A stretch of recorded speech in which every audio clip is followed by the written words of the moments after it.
How to cast on knitting, 10 different methods from easy to advanced. Hi everyone, my name is Norman, I run the blog nimbleneedles.com and today's video is all about casting on knitting. I'm going to show you the most popular versions, tons of smart variations, tips and tricks, how to use them, how to knit them. My goal was to create a resource that puts all these various techniques into one big context.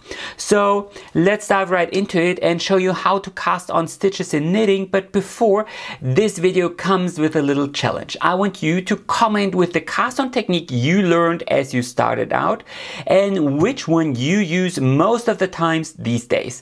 I'll definitely add mine as well, so make sure to check that out. And of course, like this video right now to support my work.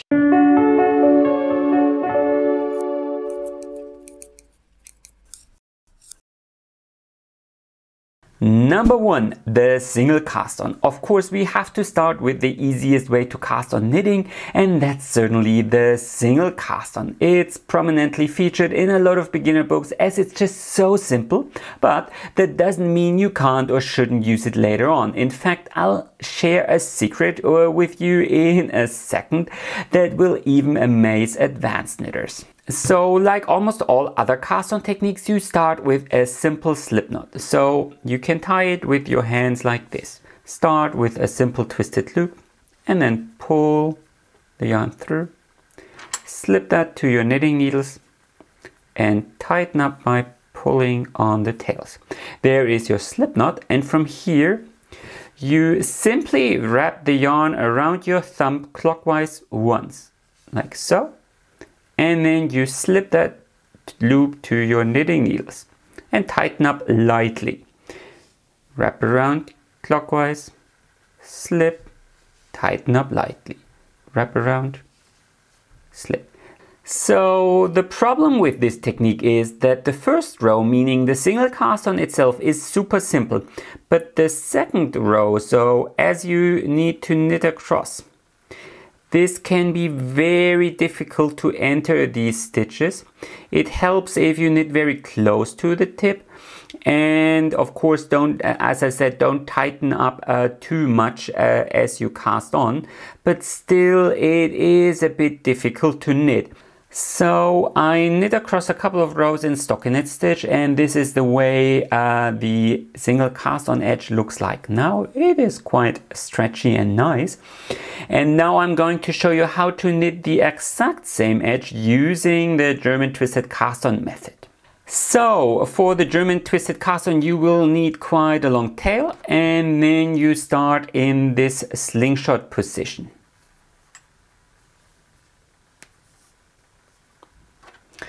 And first we need a slip knot, so a simple slip knot. This is an alternative way to tie it. And now here, this is the slingshot position. And now you need to go all the way around the loop here, around your thumb. Enter from the top, get out towards here, the left. Grab the yarn towards your index finger, untwist the loop, pull through, tighten up. Slingshot. Go around, get in, get out, grab the yarn towards the index finger, untwist, pull through, tighten up. Slingshot, go around, in, out, like this. So let's do that one last time. So here you are creating a twisted loop just like you would for a single cast on. And then you pull the yarn through, so you are essentially knitting a stitch here. See, you're knitting a stitch and then you pull tight. So you have a single cast on and a knit stitch on top of each other, all done in the same breath. So I knitted across a couple of more rows, and this is the way the German twisted cast on looks like now. Very stretchy, a bit more on the ornamental side. But now you might go, well, Norman, this is all nice and cute, but this doesn't look at all like the single cast on. You know, similar, but definitely not the same. Or does it? Well, let me introduce you to another very important topic. A cast on typically creates knit or purl stitches, or the fundament for knit or purl stitches. So the way you knit across in the first row matters a lot. So here, this is the exact same single cast on, but here I started my stockinette stitch with a purl row, so on the wrong side. And suddenly, these two edges look exactly the same. But this concept goes even further. So apparently the single cast on creates the foundation for a knit stitch, but you can also create the foundation for a purl stitch. In this case, you simply need to wrap the yarn around the thumb the other way around. So not clockwise, but counterclockwise, and pick it up like this. So counterclockwise, like this. One last time. So like this. So why would you do that? I mean, I just showed you that you simply need to adjust the way you knit across the first row, knit or purl stitches. Well, if you combine these two techniques, you can create an in-pattern edge. So this is a 2x2 rib stitch, and here I cast on always 2 knit stitches followed by 2 purl stitches. So what you would have to do is you wrap around clockwise twice, and then you wrap around counterclockwise twice, and so on, and then clockwise, clockwise, counterclockwise, and so on. And that way you can create a beautiful edge for a 2x2 rib stitch.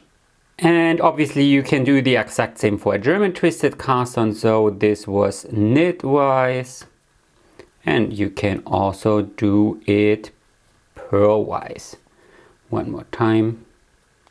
So this would be purlwise. Again, check the link in the description if you need more details. And what makes the single cast on so special is that you can use it anywhere in your project. For example, here I finished knitting across one row, and now I can simply cast on a couple of more stitches mid-project using the single cast on, and then I just turn around and knit across. And this is where the information from before comes in handy. So we just cast on knitwise and then we purled across. So that's why the edge will have these, well, not really purl stitches, but it looks a bit like purl stitches here. So when you cast on purlwise here on the left side and then you purl across, this is the way the edge will look like instead. Now, there is no right or wrong here. I'm just showing you the differences, and you can choose whatever edge you prefer. And you can even use this cast on mid row, so exact same technique, and cast on one stitch. In this case, this increase will be known as the backward loop increase, but the single cast on and the backward loop increase are the exact same thing. So all in all, the single cast on is a super easy, very stretchy, quite pretty cast on method that is super versatile and maybe actually deserves a bit more attention. The second cast on I want to show you is the knitted cast on. Some also call it 2-needle cast on because you need 2 needles to work it. It's basically the knitting equivalent to a chain stitch and crochet, and it works almost exactly the same. So, just like before, you start with a simple slip knot any way you like. You don't need to leave a long tail, just one that is long enough for weaving in ends later on. And then you knit one stitch into that slip knot, but you don't drop the stitch. Instead, you slip the stitch back to the left needle. And then you knit another stitch into that stitch and slip it back point to point to the left needle. Knit another stitch, slip it back, knit another stitch, slip it back, and so on. You can also slip the stitch back to the left needle twisted. This will create an edge that is, well, I'm going to show you in a second. It looks a bit more balanced, I feel. So So I knitted across a couple of rows in stockinette stitch, and this is the way the edge looks like now. As you can see, you end up with, well, almost eyelets here at its base. And this is the way the edge would look like if you slip the stitches back twisted. Let me get that out of the way. So it is a bit more horizontal. The eyelets are a bit bigger, but I feel the transition is a bit neater.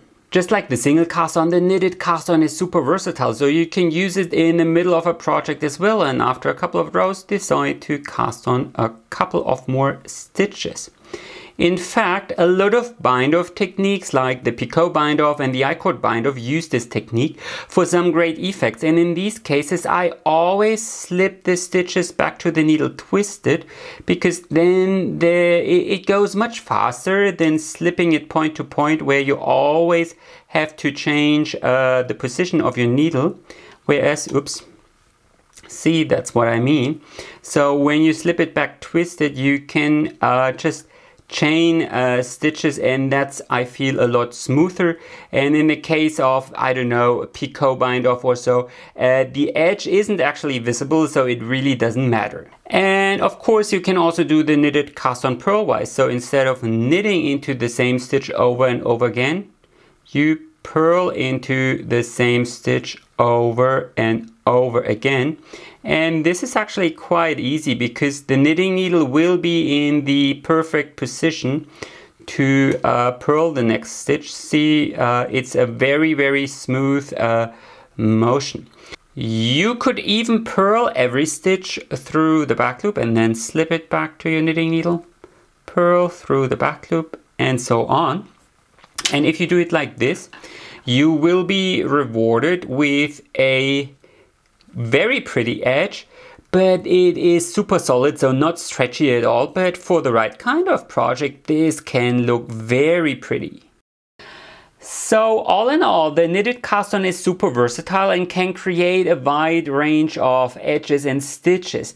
But it isn't actually all that stretchy, but it will flare out a bit, as you can see, and it creates this little eyelets here. So I don't actually feel it's the best cast on for edges, like for the hem of a sweater or something, but it can be a very nice stitch mid-project, and of course for advanced cast on techniques like the picot cast on or the I-cord bind off and so on. Method number 3, the longtail cast on. Everyone's favorite cast on is the longtail cast on, right? By the way, remember to comment with the method you first learned and your favorite cast on method now. It worked really well in some of my previous videos, and just scrolling through all these answers can be quite the knitting goldmine. Anyway, back to the longtail cast on. This method is both relatively easy, fast, and it creates a moderately stretchy edge that you can use for almost all projects. So, just like before, wrap the yarn around your pinky finger, bring the yarn across the back of your hands, wrap it around your thumb once and secure it between pinky and ring finger. And then insert your knitting needle into the loop around your thumb, grab the yarn, pull through, tighten up. There is your slip knot. Then create the slingshot position, and from here you need to repeat this motion or the same motion over and over again. Insert into the loop around the thumb, pull through, insert, grab the yarn, pull through, slingshot, insert, grab, pull through. By the way, if this is too fast, please check out the links in the descriptions. There are step-by-step tutorials available for all of these techniques on my blog with slow motion videos. Just like the knitted cast on or the single cast on, it's important to knit across the first row the right way. The longtail cast on creates knit stitches in the same breath. So if you turn things around, you can actually see here these purl bumps of the wrong side of the knit stitches. So if you want to knit stockinette stitch, you already have this one row of knit stitches, and this means you have to start knitting the wrong side, meaning you purl across, at least if you want an in pattern edge. And once you knit it across a couple of more rows, this is the way the cast on edge will look like now. Very pretty, moderately stretchy and super simple. What makes this technique a challenge is the tail. If you need to cast on hundreds of stitches, and some lace shawls or sweaters ask you to cast on more than just 10 stitches, it's very easy to miscalculate, and then suddenly you don't have enough yarn left to cast on the remaining stitches. Now I have a post on my blog that will tell you how to calculate the cast on requirements, but there's also a very super simple way to circumvent the problem. So to fix this, you cast on using two skeins. So you tie a slip knot using two strands held together. And for bigger projects, you typically need to work with multiple skeins anyway. And for smaller projects, the cast on is usually not a big problem. And then you pick up the working yarn, the green yarn here, with your index finger, and you wrap the tail yarn around your thumb. And I'm using contrasting yarns here just so you can see it a bit better. And then you simply cast on stitches. You simply cast on stitches. And since the tail yarn is connected to its own ball, it can never run out, provided that skein is big enough. And you can actually use this technique to create a super neat two-colored edge as well. And of course, you can also cast on purlwise using the longtail cast on. So you start with your slip knot, but now you don't go around the thumb, you go around the index finger, enter from below, grab the yarn towards the thumb and pull tight. Slingshot, enter, grab, pull tight. Slingshot, enter, pull tight.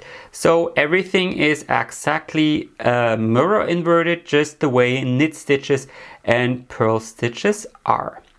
Again, you can use this technique to create some great in pattern edges. Now you can also adjust the stretchiness of the longtail cast on by casting on around 2 needles. So if you want to have a stretchier edge, just pick up 2 needles.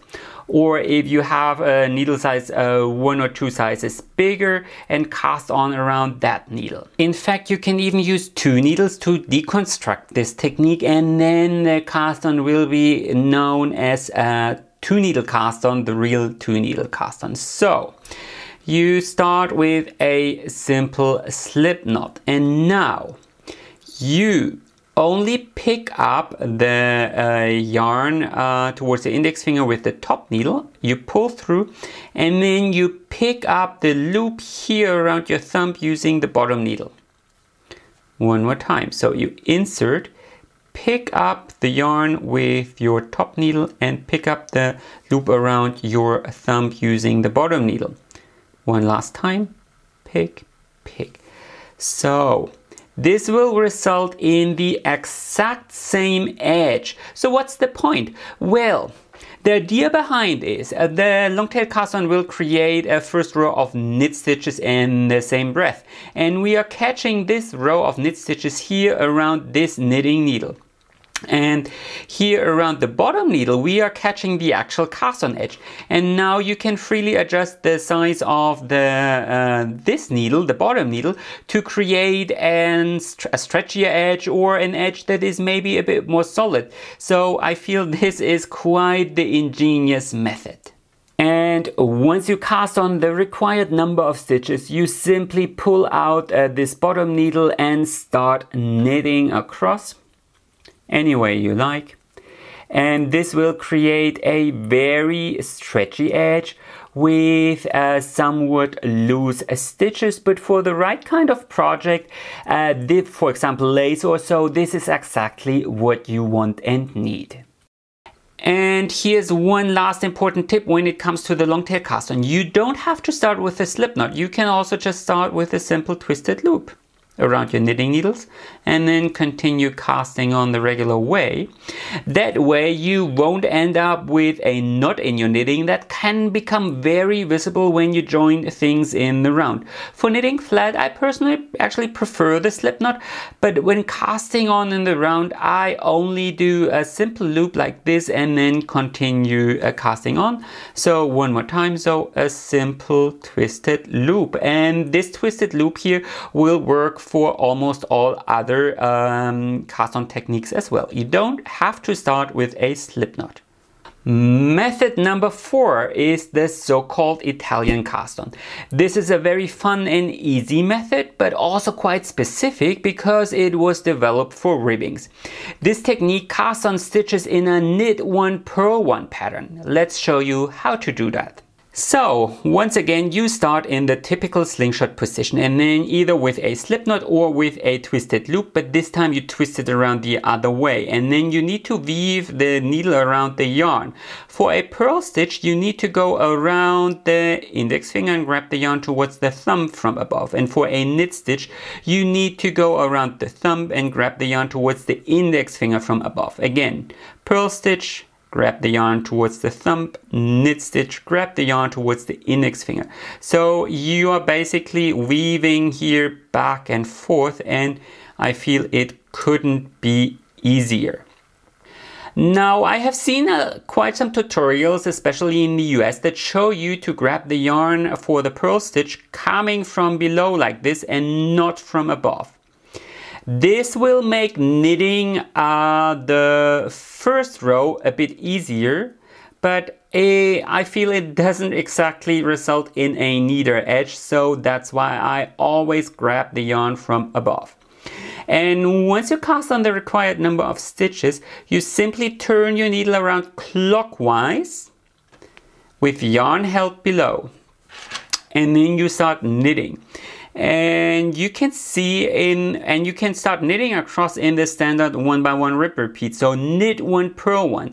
But as you can see, the knit stitches of the first row are all twisted, so you need to knit them through the back loop. So the actual repeat is knit 1 through the back loop, purl 1, knit 1 through the back loop, purl 1. And if you grab the yarn from below, you don't have to knit through the back loop, but again, the edge will be slightly different and less neat in my opinion, so that's why I stick to this repeat for the first row, and then you continue knitting in the standard 1 by 1 rib stitch. And if you continue knitting across in the 1 by 1 rib stitch, your edge will look like this. Isn't this beautiful?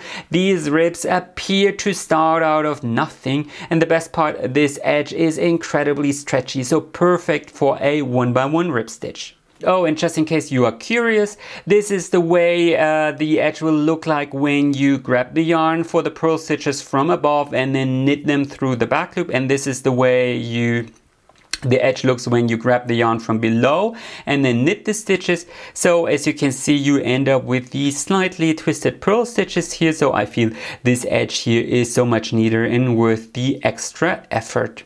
Now, of course, there is also a twist. If you don't knit across the first row in ribbings, but you go for 2 or 4 rows in double stockinette stitch, then you will create an even rounder edge. This is often called tubular cast on. No idea why it needed an extra name, but sometimes I feel a lot of things in knitting receive fancy names to confuse beginners. So after this first row, you simply knit across a row in double stockinette stitch, meaning you knit 1, or in this case knit 1 stitch through the back loop, and then you slip 1 purlwise with yarn in front, knit 1 through the back loop, slip 1 purlwise with yarn in front, knit 1 through the back loop, and slip 1 purlwise across the whole row. Oops. Super simple repeat. And then you turn your work around and continue in double stockinette stitch, meaning knit 1, slip 1 purlwise with yarn in front, knit 1, slip 1 purlwise with yarn in front, knit 1, slip 1 purlwise with yarn in front, and so on. So a super simple repeat. And you actually can continue in double stockinette stitch for as many rows as you like. And here in the third row, you start knitting in the 1 by 1 rib stitch. So knit 1 purl 1, and this will force the purl stitches to the front and create a very well-rounded edge. Knit one, purl one, and you can already see the kind of edge it creates. And then after a couple of more rows, this is the way this so-called tubular cast on will look like. Again, it's just a standard Italian cast on with 2 or 4 rows of double stockinette stitch. In fact, people who are familiar with the double knitting technique might recognize this, because typically you start your double knitting with the exact same cast on, only using 2 different yarns. So one wrapped around the thumb and one wrapped around the index finger, and then it is known as the double knitting cast on. Again, I wish more knitting books wouldn't give the same technique 5 different names. Anyway, this technique will work perfect for 1x1 ribbing or double knitting. You can also use the Italian cast on or the tubular cast on for a 2x2 rib stitch edge, but in this case, as you knit across this first row, you have to change the order of these knit and purl stitches via a cable needle or without a cable needle. The tutorial on my blog will show you how to do that, but either way you will always end up with this one slanting little stitch here, so I feel it's best used for a 1x1 rib stitch. And this brings me directly to my next technique, the provisional cast on, because lo and behold, the Italian cast on is basically a shortcut to knitting into 2 directions at the same time.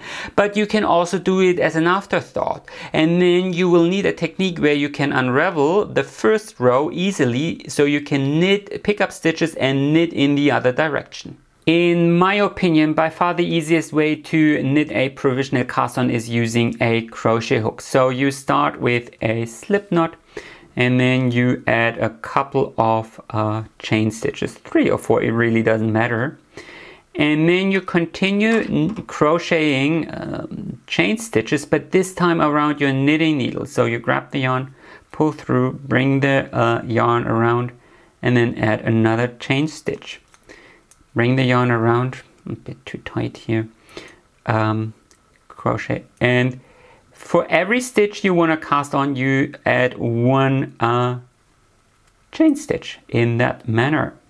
And then once you cast on the required number of stitches, simply add a couple of more chain stitches here at the end. Then you can cut the tail. I always tie a little knot here in this end, so I know which side I need to unravel later on. And then you can leave it like this. And then you pick up the yarn you actually want to use and simply knit across any way you like. It's important that you knit across, because this technique won't work as well if you do a 1x1 rib stitch or so. Then the provisional cast on won't unravel as easily, and you will actually need a scissor to undo it. And then once you knit it across a couple of rows, you can simply always pick up the right loop of those stitches here in the first row.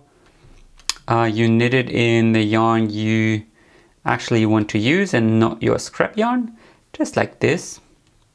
So always the right leg of each little stitch. Be careful that you don't accidentally split the yarn as you go. And then you can pick apart here the chain on this one end, and then you can simply undo. Oops, I missed one stitch here. Simply undo the chain, and this is fun. And there you have it. You have all these stitches back on your needle, and you can turn things around and start knitting in the other direction. This method can be used to knit double hems. For example, I have a headband pattern here on YouTube that makes great use of the technique. I'll link it to you up in here. But you can also use it for a special cast on. For example, if you I mean, this is probably the worst time to do this, but if you knit across with a knit two together yarn over combination, so like this, I mean, typically you would unravel later on, but in this case, if you knit across with knit together yarn over, which is probably the most basic lace pattern of them all, but we're not going to knit lace here. We're just going to knit across in knit two together yarn over, and then for 4 or 5 more rows, I don't know how many stitches rows I knitted here, in stockinette stitch. So here is our line of knit two together yarn overs, and then I knit across an equal number of rows in stockinette stitch, and now we fold things over so the purl sides are facing each other. And now we want to knit these 2 layers together. You can either do this directly, or you can also transfer the stitches to a separate needle first. So always 1 stitch from the back, 1 from the front, 1 from the back, and 1 from the front. Advanced knitters may want to knit together directly, but I always transfer the stitches to a separate needle. I feel this makes things so much easier to knit, and especially when you're knitting in the round, and it's less prone to mistakes. Now all my stitches are back on 1 needle, and now you can simply knit together these 2 layers, and as you can see, I feel this is much easier than wiggle your way through to 2 needles and then drop stitches accidentally and so on, but simply knit across using knit 2 together, and always knit 2 together, stitch from the back layer and 1 from the front layer. And the result will be this beautiful little picot edge. Isn't this marvelous? This can look fabulous on socks or for your sweater, and you can use the exact same technique to create a tubular cast on as well. So instead of using the Italian cast on and then knitting double stockinette stitch, you use a provisional cast on, then knit across 3 or 5 rows in pure stockinette stitch, then you fold things over, and then you knit across in a 1 by 1 rib stitch, so without decreasing, so squeezing the 2 layers into each other. The tutorial on my blog will show you how to do that. In case you are interested, you'll find the link in the description. So the provisional cast on is a very, very versatile method with so many fun applications. Number 6, the cable cast on. Here is a somewhat rare but quite pretty technique. The so-called cable cast on is a variation of the knitted cast on, but works a bit differently. So you start with a slip knot, and then you knit into that stitch and slip it back to your left needle. Tighten it up a bit. And now you need to insert your knitting needles in between those 2 stitches and knit 1 stitch and pull the yarn through.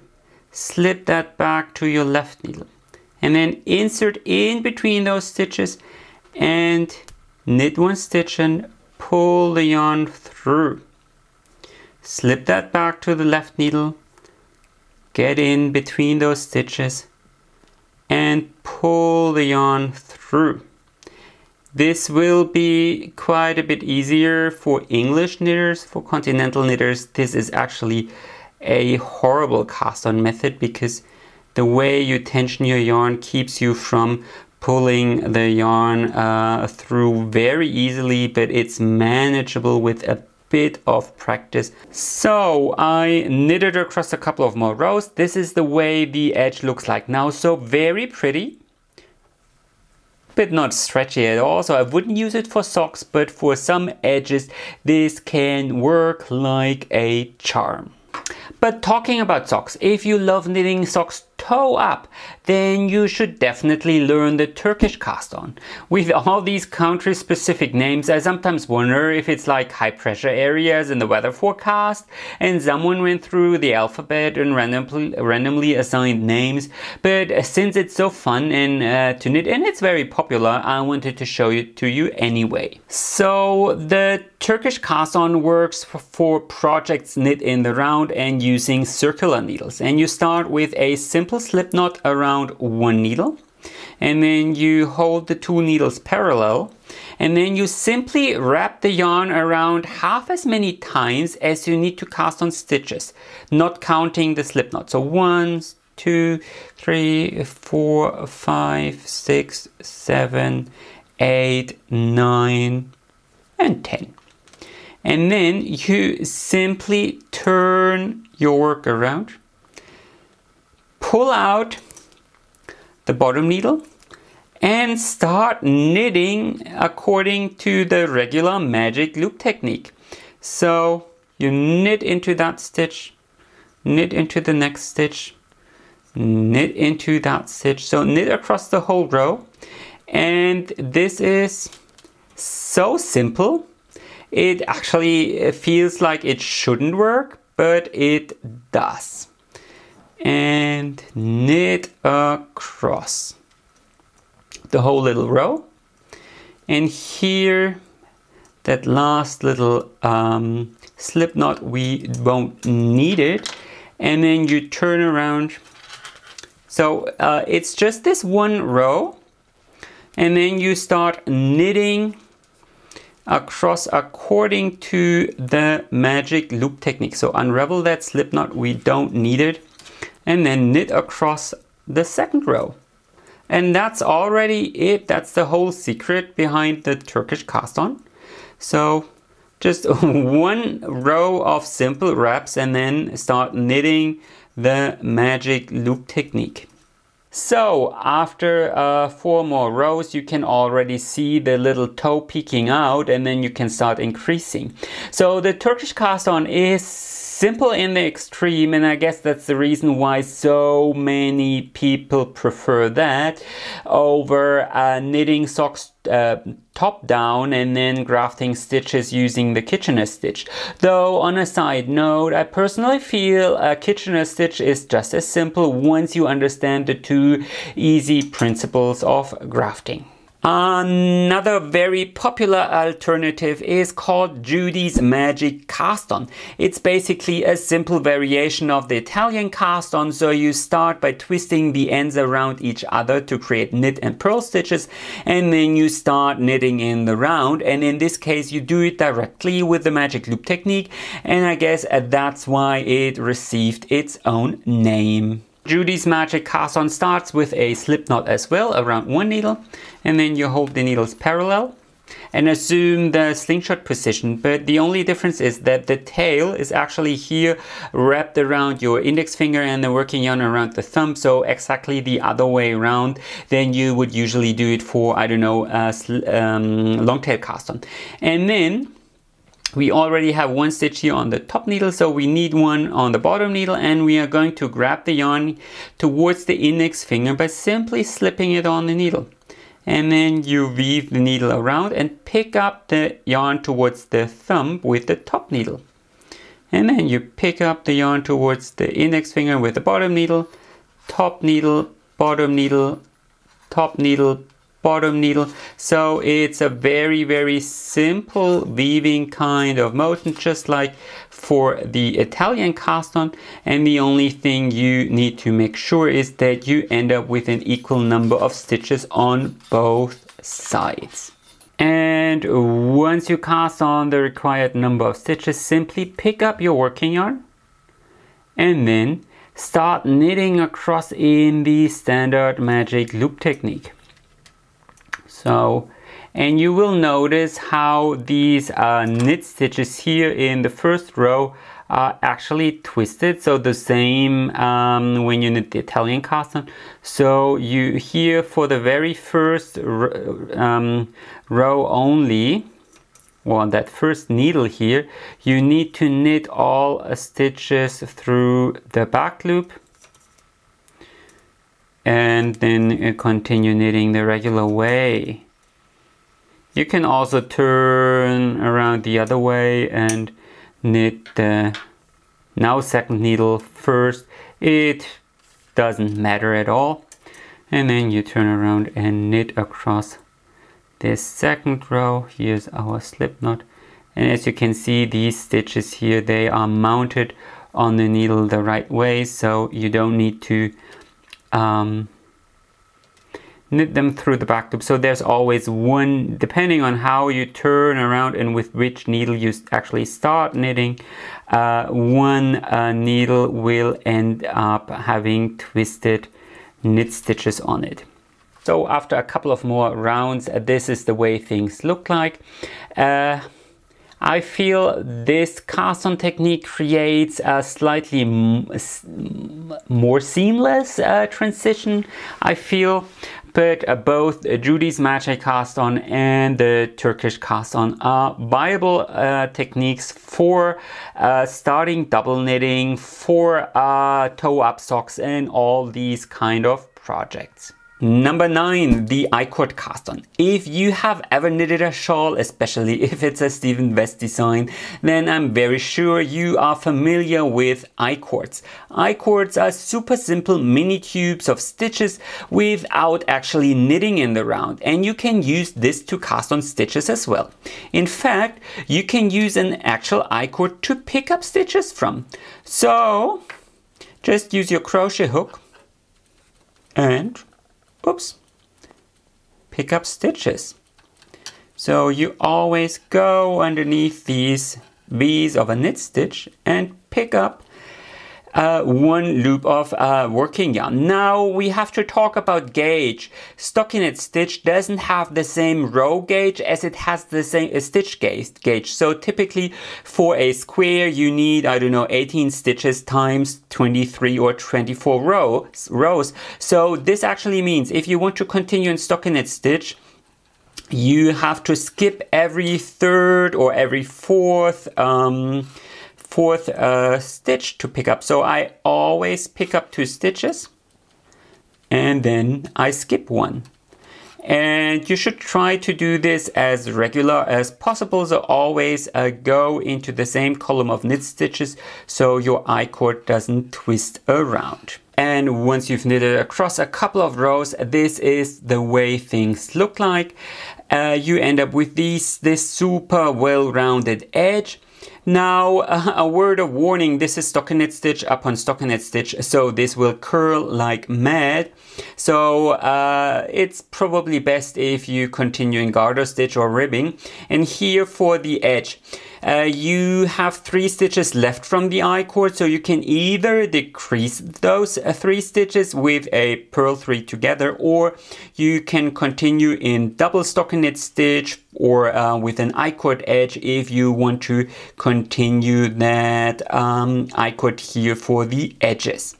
You can also knit an I-cord directly. In this case, you start with a slip knot and then cast on 2 additional stitches. Then you slide the stitches back to the other end of the needle or slip them. I'm going to show you how to do that in a second. And then you start with a KFB, knit front and back. And it's very important that you pull the first stitch tight before you knit the second, so you don't end up with an elongated first stitch here. And then you knit across. And then you slip these 3 stitches only. 3 stitches, oops, I'm splitting the yarn here. Come on, 3 stitches back. So 1 stitch stays on the needle, and then you start with a KFB again. Again, try to knit as tight as possible, but you are going to stress those stitches a bit anyway. I find it's impossible to avoid. And then you slip things back, and I guess you can guess what's coming next. So you start with a KFB, knit across, and so on. Now let's compare the two edges here. As I said, you end up with this one row of elongated stitches. At least if you are a tight knitter as I am, you can avoid this by picking a different increase, but not totally. Both edges here are quite solid. That's because a stockinette stitch is quite stretchy horizontally, but not so much vertically, and this is of course vertically. Of course, you can see that both edges are prone to curling, so that's another issue. And you might also see that here, this top swatch where I knitted across in stockinette stitch, it flares out, it gets wider, so that's probably not the best choice either. Still, for the right kind of so if you're careful for the right kind of project, this still can look very, very nice. Now there's one last technique I want to show you, and that is the picot cast on. It's another of these techniques that's really just a combination of others, but since it's so pretty, I do believe it deserves its place on this list regardless. So you start with a slip knot, and then you cast on 3 more stitches with a knitted cast on. And in this case, I told you I am twisting the stitches because it's a bit easier and seamless to knit. And then you knit 2 stitches, or rather you bind off 2 stitches. So 1 stitch and then another stitch. And then you slip that stitch back to the left needle and cast on another 3 stitches. So 1, 2, and 3. And then you bind off 2 stitches again. 1 and 2. Slip that back and cast on 3 stitches. 1, 2, and 3, and bind off 2. So it's a very easy repeat, and you can already see the first picots appearing. So we're gonna cast on 3 more stitches and bind off 2 stitches. One last time. And there are our picots. And if you continue creating picots like this, and I already knitted across a couple of rows, you will create this edge. It's quite pretty, but as you can see, it also flares a bit and it almost looks a bit like ruffles. So that's definitely something to keep in mind. However, for the right kind of pattern, for example, if you knit socks with a folded cuff, then you add these kind of ruffles and maybe even in a contrasting yarn, this can look very, very pretty. But it's definitely something to keep in mind that this version of the picot edge won't create a straight edge. But of course you can also change the number of stitches you cast on and bind off. So maybe cast on 4 stitches and bind off 3 for big picots, or cast on only 2 and bind off 1 for really tiny picots. So in front of me are some of the beautiful little cast on edges we knitted together in this tutorial. I really hope I was able to show you a couple of new methods for your next project, and hopefully you were also able to pick up a few hints, tips and tricks here and there. I always try to sprinkle little gems for advanced knitters into my videos, so definitely make sure to comment if that's something you appreciate. Anyway, that's how to cast on knitting. Please like this video if you enjoyed watching, and make sure to subscribe in case you don't want to miss any new videos. Happy knitting and enjoy the rest of your day.